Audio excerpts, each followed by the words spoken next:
তো কেকেআর বালা খুব তো নাচানাচি করছিলে টিম সাইফার্ট এবং ফিন অ্যালেনকে নিয়ে। এবার দেখো কত বড় সমস্যার মধ্যে পড়ে গিয়েছে ওপেনার জুটি নিয়ে কলকাতা ম্যানেজমেন্ট।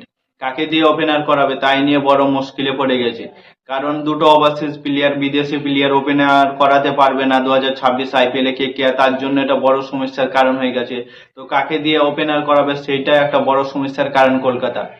ফিন অ্যালেন এবং সুনীল নারায়ণ, না ফিন অ্যালেন এবং রাহানে, না ফিন অ্যালেন না রঘুবংশী, না ফিন অ্যালেন না টিম সাইফার্ট, ফিন অ্যালেন না টিম সাইফার্ট, কাকে খেলানো উচিত তোমরা কমেন্ট করে জানাও। দুজনের মধ্যে একজন চান্স পাবে ওপেনার জুটিতে, দুজনের থাকা খুব মুশকিল হয়ে যাচ্ছে ওপেনার জুটিতে। কারণ সুনীল নারায়ণ আছে, মাদিসা পাথিরানা আছে, ক্যামরন গ্রিন আছে, এদের চান্স পাওয়া খুব মুশকিল হয়ে যাবে না হলে।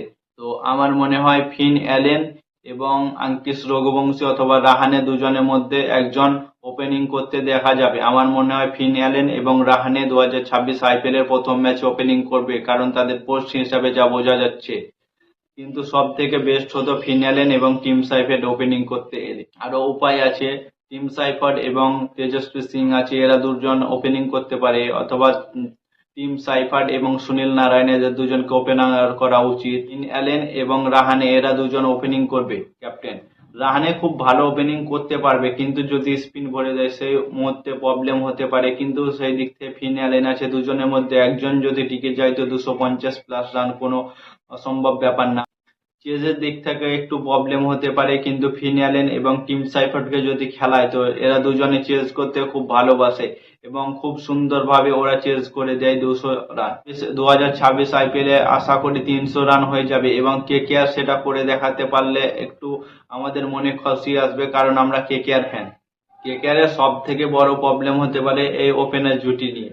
ওপেনার জুটি কেমন খেলাবে তাই নিয়ে বড় প্রবলেমে পড়ে গেছে, কারণ 2025-এ ওপেনার জুটির জন্য তারা কোয়ালিফাইও করতে পারেনি এবং চ্যাম্পিয়ন তো দূরের কথা, কোয়ালিফাই পর্যন্ত করতে পারেনি 2025-এ। এবং তাদের আগের বছরই ছিল তারা চ্যাম্পিয়ন ছিল 2024-এ, কিন্তু গৌতম গম্ভীর পালিয়ে যাওয়ার পর পুরো টিমটা একদম বাদ হয়ে গিয়েছে। কিন্তু এখন 2026-এ একটা স্ট্রং টিম বানানো দরকার, কারণ ম্যানেজমেন্টে অনেক সুন্দর সুন্দর কোচ নিয়েছে। অভিষেক নায়ার আছে, অভিষেক নায়ার এখন কেমন ভাবে স্ট্রং টিম নিয়ে মাঠে নামাচ্ছে। আন্দ্রে রাসেল আছে পাওয়ার কোচ হিসাবে, আন্দ্রে রাসেলকে মাঠে দেখতে চাইছিলাম, কিন্তু সে দুর্ভাগ্যবশত রিটায়ার্ড নিয়েছে এবং সে পাওয়ার কোচ হিসাবে কলকাতার ম্যানেজমেন্টকে সহযোগিতা করবে। তো আশা করি টিম সাইফার্ট এবং ফিন অ্যালেনকেই খেলাবে 2026 আইপিএলে, এবং তাদের বোলার হিসেবে তো বরুণ চক্রবর্তী, নারায়ণ আছেই, এবং বৈভব অরোরা, রমনদীপ সিং এবং উমরান মালিক যে হিসেবে প্র্যাকটিস করছে তাকে তো ম্যাচ খেলাবে। এবং ব্যাটিং হিসাবে রাহুল ত্রিপাঠী, মানিশ পান্ডে, তেজস্বী সিং এরা সবাই আছে, এদেরকে মনে হয় আশা করি চান্স দেবে প্রথম ম্যাচগুলোতে। কারণ প্রথম ম্যাচ আছে মুম্বাইয়ের বিরুদ্ধে, মুম্বাইয়ের বিরুদ্ধে একটা স্ট্রং টিম নিয়ে মাঠে নামাতে হবে, কারণ প্রথম ম্যাচটা জিততে হলে কলকাতার জন্য একটা প্লাস পয়েন্ট হবে। প্রথম দিকে 2-4টা ম্যাচ জিতে রাখে যদি, তো কেকেআর এর জন্য অনেকটা প্লাস পয়েন্ট থাকবে, কারণ পরের দিকে খুব চাপাচাপি হয়ে যায় কেকেআর এর জন্য।